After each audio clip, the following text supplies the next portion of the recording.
데일리 바이블 quiet 타임 건작동 말씀 묵상.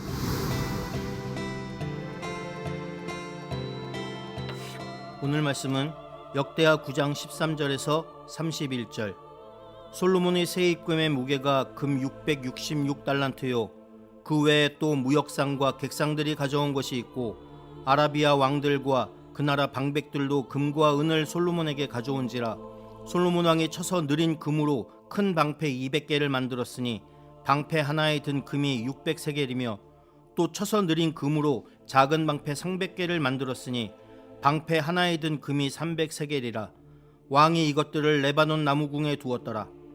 왕이 또 상아로 큰 보좌를 만들고 순금으로 입혔으니 그 보좌에는 6층계와 금 발판이 있어 보좌와 이어졌고 앉는 자리 양쪽에는 팔걸이가 있고 팔걸이 곁에는 사자가 하나씩 섰으며 또 12사자가 있어 그 6층계 양쪽에 섰으니 어떤 나라에도 이같이 만든 것이 없었더라.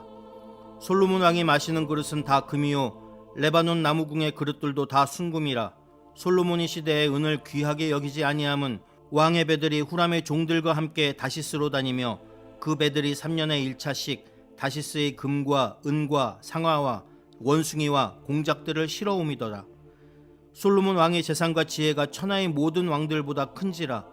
천하의 10왕이 하나님께서 솔로몬의 마음에 주신 지혜를 들으며 그의 얼굴을 보기 원하여 각기 예물을 가지고 왔으니 곧 은그릇과 금그릇과 의복과 갑옷과 향품과 말과 노새라.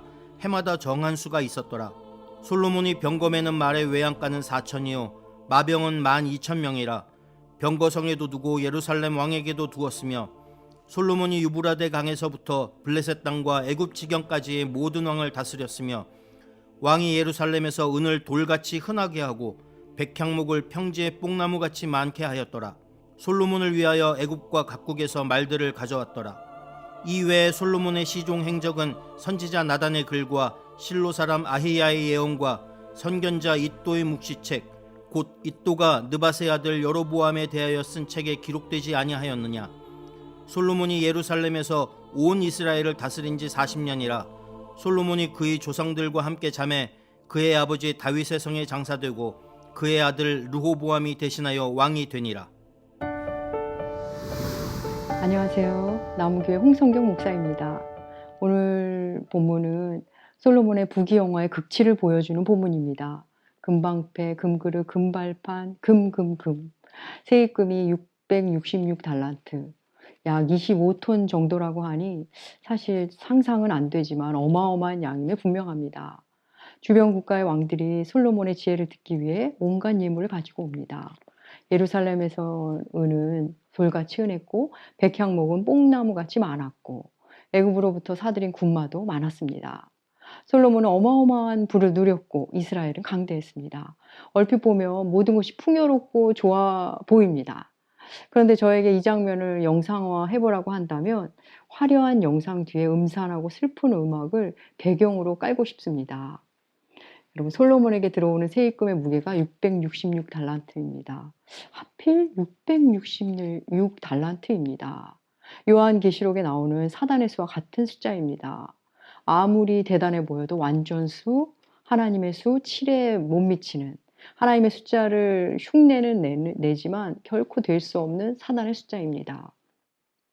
솔로몬의 수입이 이미 하나님과는 관계없는 수입임을 상징적으로 보여주는 것은 아닐까요?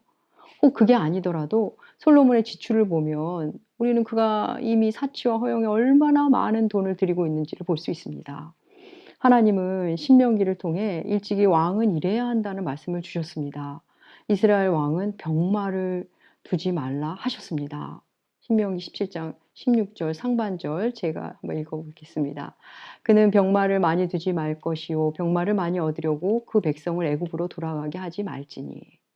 그런데 솔로몬은 외양간이 4천, 마병은 12,000, 그리고 병거성을 따로 두었습니다. 솔로몬은 또 많은 말을 애굽으로부터 또 받았습니다. 그뿐 아닙니다. 신명기는 왕이 왕 자신을 위해 은금을 쌓지 말라고 하셨습니다. 신명기 17장 17절 후반절 자기를 위하여 은금을 많이 쌓지 말 것이니라. 예. 그렇게 말씀하셨건만 금그릇, 금발판, 금방패 온통 금입니다. 상아로 자신의 보좌를 만들고 거기에 순금을 입히고 보좌에는 금발판, 보좌 곁에는 12사자상을 세우고 그래서 그 어느 나라에도 이런 왕궁은 없다고 성경이 증언해 줍니다. 또 유의를 위해 3년에 한 번씩 다시스에 가서 원숭이와 공작까지 실어옵니다. 여러분 솔로몬의 이 모습은 모두 세상 왕들이 하는 방식입니다. 솔로몬은 더 이상 겸손하지 않습니다.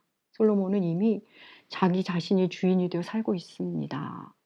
겉보기에는 이스라엘의 영화를 누리는 것 같지만 이스라엘의 창대함을 진술하는 것처럼 보이지만 솔로몬은 이미 그 풍요 속에서 하나님과 멀어지고 있습니다. 또 하나님이 솔로몬에게 주신 그 지혜는 어디에 쓰이고 있을까요? 각국에서 사람들이 솔로몬의 지혜를 보러 오고 솔로몬은 그 앞에서 지혜를 뽐냅니다. 하나님이 주신 지혜를 이용해 각국으로부터 예물을 받고 있습니다. 솔로몬은 더 이상 하나님을 의지하지 않습니다. 은금과 군마와 방패를 의지합니다. 하나님을 의지하는 것이 아니라 하나님이 주신 지혜를 의지하며 살고 있습니다. 그는 그저 세상 왕과 같은 모습으로 지금 살아가고 있습니다. 앞서 스바 여왕은 솔로몬을 보며 하나님을 찬양했는데 이제 사람들은 그저 솔로몬만 보고 솔로몬의 영광을 부러워합니다. 여러분 오늘날 풍요가 사람을 얼마나 망치는지 풍요가 우리 그리스도인을 하나님과 얼마나 멀어지게 하는지 주변을 둘러보면 어렵지 않게 볼 수 있습니다. 그런데도 사람들은 풍요가 곧 복이라는 단선적 사고를 갖습니다. 여러분 우리의 부족함으로 혹은 어떤 결핍으로 하나님을 찾는 자리에 나아간다면 그 부족이 그 결핍이 은혜입니다. 그때 우리의 영은 풍요를 누리게 됩니다. 오늘 본문은 솔로몬이 장사되는 것으로 마무리됩니다. 부귀 영화를 놀랍도록 누린 솔로몬, 지혜의 왕이라고 불린 그도 여러분 죽습니다. 솔로몬이 가졌던 그 모든 영광은 결국 사라지는 영광입니다. 그런데도 사람들은 여전히 그 사라질 영광, 솔로몬의 영광을 부러워하고 추구합니다. 여러분, 진짜 영광은 오직 예수께만 있습니다. 우리는 주님의 영광이 화려하지 않아서, 대단해 보이지 않아서 그 영광을 보지를 못합니다. 말구유를 나사렛 사람을 나귀 타고 오신, 그리고 머리 둘 곳이 없으신, 그리고 십자가 위에서 죽으신 그 예수의 영광을 보지를 못합니다. 주께서 솔로몬의 영광은 들의 백합화만도 못하다고 하셨습니다. 여러분, 영원한 것은 오직 하나, 하나님의 말씀입니다. 오늘 하루가 시작되었습니다. 오늘도 임마누엘 하나님과 함께 하심으로 영원을 사시는 여러분들 되시길 바라면서 이사야서 40장 7절과 8절의 말씀을 선포함으로 오늘 말씀 마무리하도록 하겠습니다. 풀은 마르고 꽃이 시들문 여호와의 기운이 그 위에 붐이라. 이 백성은 실로 풀이로다. 풀은 마르고 꽃은 시드나 우리 하나님의 말씀은 영원히 서리라 하라. 아멘. 기도하겠습니다. 하나님 아버지, 오직 말씀만이 영원합니다. 그 영원함으로 오신 우리 주 예수 그리스도를 찬양합니다. 예수 안에 있을 때, 주의 말씀을 품고 살아갈 때 우리가 영원을 살고 있다는 것을 알고 느끼게 하여 주시옵소서. 오늘 하루도 우리를 지켜주실 걸 믿으며 존귀하신 예수님의 이름으로 기도합니다. 아멘.